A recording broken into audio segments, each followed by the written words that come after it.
வருமானம் அப்படிங்கிறது நம்மளுடைய வாழ்க்கையினுடைய ஆதாரம்.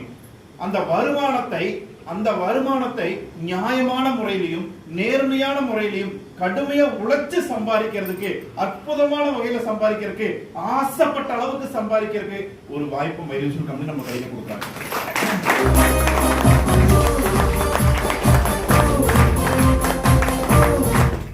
இன்னைக்கு இந்த இடத்துல வந்து பாத்தீங்க அப்படின்னா, உண்மையாவே உங்க குடும்பத்து மேல உங்களுக்கு அக்கறை இருந்தா, உங்க குழந்தைங்க மேல உங்களுக்கு அக்கறை இருந்தா, உங்களுடைய எதிர்காலத்து மேல உங்களுக்கு அக்கறை இருந்தா, உங்களுக்கு வாய்ப்பை கொடுக்கறது மட்டும் இல்லைங்க, உங்களுக்கு வழிகாட்டுறதுக்கும் நாங்க இருக்கிறோங்க. உங்க கூட பிறந்த அனந்தமியா நாங்க இருக்கிறோங்க. சார் யோசிச்சு பாருங்க, எங்க மாமா ஒருத்தர் மளிகை கடை வச்சிருக்காரு. நீங்க அவர்கிட்ட போய் மளிகை கடை வைக்கிறது, நானும் மளிகை கடை வைக்கலாம்னு நினைக்கிறேன் மாமா, எனக்கு சொல்லிக் கொடுங்கன்னு சொல்லிக் கொடுப்பாரா? சொல்லிக் கொடுப்பாருங்க.